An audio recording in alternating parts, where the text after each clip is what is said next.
قصة هايدي اللي عمرك غادي تنساها في حياتك، كيفاش والديها ماتوا وعمتها سمحت فيها عند جدها اللي كان قاسحو بزاف، وكيفاش من عند جدها وحياة البادية غادي تنتقل لأغنى عائلة، كيفاش هذيك العائلة غادي تشريها وعلاش غادي تشريها. الفيلم الصراحة واعر وما غاديش تضيع نص حياتك وانت كتفرج فيه، داكشي علاش خلي واحد اللايك سبسكرايب وخليكم معايا من حيث هادشي غادي يعجبكم. القصه ديالنا غادي تبدي ملي هايدي غادي تكون مع عمتها، من حيث والديها ميتين. عمتها غادي تجيها واحد الخدمه اللي بعيده على القريه وما غاديش يكون مسموح لها انها تدي هايدي معاها، داكشي علاش عمتها غادي تقرر انها تمشي حتى الجبل، فوق الجبل فين ساكن جدها. هاد جدها حتى شي واحد ما كيحملو، حتى شي واحد ما كيتعاشر معاه، حتى شي واحد ما كيمشي عنده، لدرجه حتى ولدو ما كانش كيعاملو زوين. غادي عمتها تقول لها شوف هيا هايدي انا عندي خدمه ما قدش نديها. الجد شنو غادي يدير؟ غادي يدور فيها ويبقى يزكي عليهم ويقول لها ديها عليا، ولكن عمتها غادي تقرر انها تحطو امام الامر الواقع، غادي تخليها وتمشي. هنا الجد غادي يوصل عليهم، غادي يبقى يرمي في هايدي ويقولها سيري عند عمتك، وهي بكل براءه غادي تجاوبه وتقول له انا عمتي ما بقاتش باغياني. غادي يدخل الدار وغادي يسد عليها ويخليها في الزنقه. ملي ما غاديش يحلها غادي تقرر انها تمشي تنعس في الزريبه فين كاين الحيوانات، وفي الصباح غادي يدخل عليها جدها وغادي يعطيها الحليب تشربو. من موراها غادي يديها عند داك الراجل اللي كيكون في الكنيسه وغادي يقول له بغيت اي واحد يتبناها. ملي غادي يقلبها غادي يلقاها ما مريضاش، غادي يقول له صافي غادي ندبر لك عليها ولكن خاصها تبقى عندك هاد الايامات. ملي غادي يرجعوا للدار غادي تقول له واش انا غادي نعس مع الحيوانات، غادي يقول لها دخلي وشوفي اي بلاصه تنعسي فيها. وهنا فين غادي تطلع الفوقه وغادي تلقى واحد البلاصه خاويه، غادي تقول له نقدر نعس فيها، غادي يقول لها واه. وهنا فين غادي تفرح وبزاف. الصباح ليه غادي يجي واحد الولد اللي سميتو بيتر، هو اللي مكلفو بالرعا، يعني كيرعى هذوك الاغنام، وغادي يعطيهم يفطروا بزوج وغادي يقول لهم شوفوا غادي تمشيو تسرحوا اولا ترعاو الاغنام بعيد. غادي تكون فرحانه بداكشي اللي كتشوفوا دوك المناظر. بيتر غادي يستغل انها ما داياهاش فيه وغادي ياكلها الفطور. ملي غادي ترجع غادي تلقى النص ديال الفطور ما كاينش، وغادي تقول له واش انت؟ غادي يقولها لا ماشي انا، راه المعزه اللي كلاته. هنا فين غادي ينوضوا جوج ديال المعزات يدابزوا بيناتهم، وهي غادي تقول لهم لا ما تضربهمش. هو غادي يقول لها خليني نضربهم من حيث ملي كيدابزوا الحليب كيقلال. وغادي تقول له شوف انا ديما غادي نبقى نعطيك نص الفطور ديالي ولكن ما تبقاش تضرب الحيوانات. وهنا فين غادي يتفاهموا، غادي يكون فرحان حيت غادي يبقى ياكل. غادي تكون فرحانه وكتشوف بزاف ديال الحيوانات والنباتات اول مره تشوفهم وغادي تحس بالحريه. وهنا فين غادي تقول بيتر راه الجد ديالي عرضني للتبني. غادي يغضب بزاف وغادي يقول اوف صافي غادي نولي وحيد مره اخرى. غادي تمشي عند الجد ديالها وغادي تقرر انها واحد الليله تهرب. علاش؟ وفين غادي تهز حوايجها وتقرر انها تمشي تنعس مع الحيوانات. ملي جدها غادي يعرف غادي يقولها واش بيتر قال لك شي حاجه عليا؟ ما غاديش تبغي تجاوبو. غادي يجلسوا باش ياكلوا، غادي يقولها شوفي انا كاع داكشي اللي كيعاودوا عليا ماشي صحيح، انا راني ضرايف. غادي يشفى جدها وغادي تعنقو وغادي تطلع تنعس بلاصتها. واحد النهار غادي تجي غادي تلقى واحد الكرسي زايد وغادي تقول جدها واش هاد الكرسي ليا؟ غادي يقولها ما كاين حتى شي واحد من غيرك. وهنا فين غادي تعرف ان جدها قرر انه يخليها معاه. غادي تعنقو وتسلم عليه وغادي تكون فرحانه. بيتر غادي يجي ديك الليله غادي يقولها انا ما غاديش نجي حتى الربيع الجاي من حيث غادي نمشي نقرا. وغادي تمشي هايدي عند جدها تقول له بغيت نقرا، ما غاديش يخليها من حيث المسافه بعيده بزاف. هايدي غادي تبقى وحيده والمشتى وما عندها ما يدار. وهنا فين جدها غادي يقرر انه يبقى يديها تشوف بيتر ويرجعها يديها في هذاك اللي كيتزلجوا فيه، ومنين يكونوا راجعين يهزها من حيث ما غاديش تقدر تمشى فوق الثلج. ملي غادي يرجعوا غادي يلقاو عمتها اللي كانت كتسناهم وهي متسوسه. ملي غادي تشوف هايدي غادي تعنقها وتسلم عليها على اساس انها كتموت عليها. وملي غادي تسلم عليها غادي تقول لها غادي نديك لواحد الدار.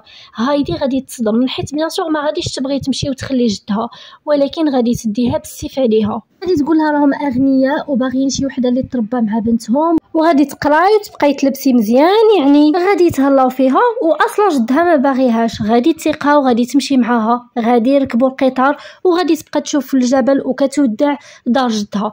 ملي غادي يرجع بيتر جداد يقول له فلا هايدي، غادي يقول له راه داتها عمتها. غادي يبقى يتمشى بحال شي هبيل وغادي يستوعب انها صافي داتها. والناس غادي يبقاو يضحكوا عليه، غادي يبقاو يقولوا كيفاش بنت صغيره قدات تعيش مع واحد بحال هذا، من حيث هو اصلا معروف عليه ولا عنده سمعه خايبه غايبه. ملي غادي يرجع غادي تبان هايدي مع عمتها وصلوا لواحد القصر، وغادي تدخل عمتها وهايدي وغادي توقف واحد المراه اللي غادي تكون مربيه، وغادي تصدم، غادي تشد عمتها تقول لها ولكن هادشي ماشي اللي اتفقنا عليه، راه مقطعه كوب ديال الاولاد، لابسه حوايج الاولاد، كي غادي نديرو نعيشوها مع صاحبه القصر. صاحبه القصر هي واحد البنت اللي صغيره مقعده، وعائلتها باغيين شي وحده اللي تربى معاها وتبقى معاها. هايدي غادي تعرف بلي عمتها باعتها بفلوس، غادي تمشي عند بنت مول القصر، غادي تلقى واحد البنت اللي زوينه شعرها صفار ولكن مقعده. غادي يجي وقت الغداء، هايدي غادي تجلس معاهم، والمربيه غادي تبقى تقول لها شوفي ملي غادي تاكلي ما ديريش صداع، ما كانش جرا في القصر، ما كانش تهضري مع الخدامه بحضرتك ودوك زعما الصيغه ديال الاحترام، لا خاصك تامريهم. وغادي تبقى تهضر حتى يديها النعاس. ملي غادي تفيق الصباح غادي يوليو يتجمعوا على الفطور، وغادي تبقى تضحك عليها كلارا اللي هي مولات القصر اولا بنت مول القصر، حيت ما كتعرفش تاكل بالفرشيطه اولا بالموس، ولكن واخا غادي تبقى تحاول تعلمها. ملي سالاو غادي يبقاو يدوروا في الارجاء ديال القصر، وهنا فين غادي تبين لها تصوير تمها وهي ملي كانوا صغار، رسمهم شي رسام، وكتقول بلي هذه امها قبل ما توفى. غادي تقول لها ولكن كيفاش كنتي واقفه؟ قالت لها من بعد الموت ديال الام ديالي من كثره الحزن وليت مقعده بسبب واحد المرض. غادي يجي وقت الدراسه ديال كلارا وهايدي، وهنا فين غادي يطلب المعلم من هايدي تقرا. غادي تقول له ما كنعرفش، غادي يقول لها واخا قراي لي الحروف. غادي تقول له ما كنعرفش، غادي تقول له كان عندي واحد صديق سميتو بيتر وقال لي ما كان علاش نقراو. غادي تعصب عليها ويمشي عند المربيه، غادي يقول لها خاصك تجيبي شي معلم وخد اخر لهايدي. غادي تقول له انت فاشل، ما قديتيش تقري هايدي حروف. وغادي يرجع ويقرر انه غادي يقريها. هايدي من كثرة ما كانت موالفه انها ديما كتجري ديما في عروبيه، ولات فيما اي بيت كتدخلها كتبغي تحل السراجم، ولكن لقات السراجم صعاب بزاف باش يتحلوا. وهنا فين غادي دوموندي اولا تطلب من هذاك الخادم اللي كاين في القصر يحلها السرجم، ومن حيت كتعجبو هايدي وكتجي ظريفه غادي يحلها وغادي يدير لها كرسي ويقول لها هامين تركبي. هايدي غادي تبغي كاع تنقز من كثره الفرحه ديالها، ولكن هو غادي يشدها وغادي يبقى يوريها المعالم الاثريه اللي مدوره بالقصر. غادي يقول لها خاصك تمشي لواحد الكنيسه هي اللي عاليه باش تشوفي الجبل الا بغيتي تشوفيه. غادي تخرج كلارا معها وغادي يبقاو يدوروا الاسواق حتى يوصلوا لهذيك الكنيسه. وغادي تقول لها سمحي لي غادي نخليك هنا وانا غادي نطلع الفوق. كلارا غادي تقول لها صافي انا غادي نتسناك هنا. ملي غادي تطلع لاخر طبق ما غاديش تبقى تشوف الجبل وهي داكشي اللي باغيه، وغادي تبقى تلغى لجدها ولكن ما كيسمع حتى شي حد. المربيه غادي تمشي للبيت ديال كلارا ولكن ما غاديش تلقاها، غادي تخلع وغادي تطلب من الخدم يقلبوا عليها. وهنا فين غادي يخرج هذاك الراجل ومشى حتى الكنيسه حيت كان حاس غادي يمشيو تما. غادي يلقى ديجا هايدي هابطه وكلارا معاها، وغادي يقول لهم راه كتقلب عليكم. وملي يرجعوا غادي يدخلوا للدار وغادي يلقاو ديك المربيه الشريره. غادي اول حاجه ديرها تمنع هايدي انها تاكل، وغادي تقول لها سيري داك الحيط وقلبي وجهك للحيط وغادي تبقاي كعقوبه. هايدي غادي تقول صافي انا ما بغيتش كاع هادشي. غادي تحيد حوايجها وترجع تلبس الحوايج القدام ديالها وغادي تقول لها انا غاديه لعند جدي. ومربيه تبقى تابعه تقول لها فلاكي غاديه، تقول لها راني غاديه لدار جدي، ياك عمتي قالت لي فوق ما بغيتي ترجعي. المربيه غادي تقول لها راه عمتك كانت غير كتكذب عليك من حيت حنا شرينا كوليتي ديالنا وما تقدي تمشي لحتى شي بلاصه. كلارا غادي تشوفها وغادي تبقى تبكي من حيت هي باغيه تمشي وحتى شي حد ما جالس معاها. وهايدي غادي تشوفها وغادي ترجع. كلارا من كثره الحزن غادي تمرض، وغادي هايدي تسيق الخبر بلي مرضات بسببها، وغادي تمشي لعندها وغادي تعتذر. غادي تقول لها انا عمري ما غادي نخليك. وكلارا غادي تسمح لها وغادي تقول لها صافي يعني غادي نبقاو نعيشوا انا وياك غير الحوايج الزينين. هنا فين باها غادي يجي هو والجده ديالها وغادي يتلاقاو مع هايدي اللي غادي تعجبهم، ولكن مربيه غادي تقول لهم هايدي ما كتليقش كلارا، سورتو انها ما كتعرفش تقرا ما كتعرفش تكتب. والجده ديالها غادي تقول شوفي انا غادي ندخل لها وغادي نحكم عليها براسي. غادي تدخل وغادي تبقى تقرا لهايدي واحد القصه، ولكن غادي تقرا غير النص. هايدي غادي تقول لها كملي لي النص الزاوج. غادي تقول لها الجده شوفي الا تعلمتي تقراي غادي تقراي راسك وغادي تعلمي تقراي القصص من الاول حتى للتالي. يعني حفزات هايدي بواحد الطريقه غير مباشره باش تبدي تقرا. وهنا فين هايدي غادي دير النفس وغادي تكون اول بدايات ديالها باش تبدي تقرا. ملي المعلم غادي يسمحها كيفاش تعلمت في ساعه الحروف غادي يلغى العائله كامله وغادي تبدي تصفق عليها. الجده غادي تقرر انها ترجع لدارها وغادي تقول لولدها اللي هو باين كلارا ان هايدي حزينه بزاف من حيت فرقت جدها وعمتها، ولكن ما غاديش يديها في هضرتها من حيت كلارا كانت فرحانه. فرحانه. واحد الليله خدامه غادي تسمع الباب تحلت وتبلعت بوحدها، غادي تخلع وتلغى لهم كاملين.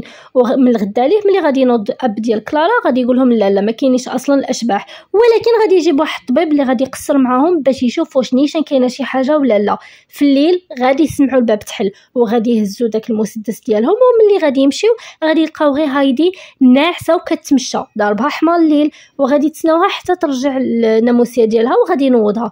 غادي يقولها شنو هو الحلم اللي حلمتي؟ غادي تقول له كنت كنحلم جدي. وهنا فين غادي يكتشف انها متوحشه جدها بزاف وباغيه تشوفو. غادي يشدوا الطبيب وغادي يقولوا نفس الهضره اللي قالتها لامو، غادي يقولوا بلي هايدي مريضه بزاف وخاصها تمشي عند جدها ولا هادشي غادي يزيد. بقى فايق الليل كامل وكيفكر في نفس الهضره اللي قالها الطبيب وحتى مو. وفي الصباح غادي يشد كلارا باش يقول لها بلي هايدي غادي ترجع عند جدها. ملي سمعت هادشي هرست كاع داكشي اللي كان في الطبله. هايدي غادي تجي مخلوعه باش تشوف شنو صاري، وغادي تقولها شوفي صافي سيري لعند جدك وما تعاوديش تجي هنايا، عمري ما بغيت نشوفك. اب كلارا غادي يشد هايدي وغادي يقولها شوفي غادي يكون عندك الحق انك تمشي لعند جدك. فرحات وتفكرت كلارا، طلعت عندها باش تسامح معاها، ولكن عيات تصدق عليها كلارا ما بغاتش كاع تحل. وهنا فين الخدم غادي يدي هايدي حتى القريه ديالهم. ملي غادي يشوفوها الناس غادي يفرحوا بها وغادي يبقاو يشوفوا اللباس اللي كانت لابسه وهو غالي وكيفاش نقيه. غادي تلقى مع بيتر وغادي يمشيو بزوج حتى يوصلوا لدار جدها. غير غاد جدها عرفها، كان في يدو الخشب طيحو ومشى يجري كيعنقها من حيت حتى هو كان موحشها. غادي تدوز الايام وغادي تولي فرحانه وغادي تولي النشاط ديالها. وهنا فين غادي تبدي تكتب رسائل كلارا اللي كانوا كيتقراو من طرف الجده ديالها. وهنا فين كلارا غادي تعبر على الحزن ديالها، والجده غادي تقولها صافي غادي نديك عند هايدي. غادي تديها، وملي شافتها هايدي فرحات بزاف وعنقاتها. الجده قالت للجد ديال هايدي اللي هو صعيب ولكن ما بقاش صعيب سبحان الله انه خاصو يتهلا في كلارا وغادي نخليها غيامات وغادي نجي نديها. كلارا كانت فرحانه بزاف وكتلعب هي وهايدي وكينعسوا في هذوك الخش ديال الحيوانات. بيتر تعصب من حيث داتلو الصديقه الوحيده ديالو، وغادي يقرر انه غادي يرمي الكرسي المتحرك ديالها مع الجبل. وهنا فين ملي هبطوا كلارا غادي يكتشفوا ان ما كاينش الكرسي. الجد غادي يعيق بيتر وغادي يقول راه هو اللي دالها الكرسي. غادي يمشي يهاز كلارا على ظهره حتى البلاصه فين كيرعى فيها وغادي يقول له شوف حديهم بزوج انا عارفك شنو درتي. كلارا غادي تكون كتفرج في هذوك المنظر ديال الجبال اللي كان زوين بزاف، وغادي تحس باللي فراشه فوق رجلها.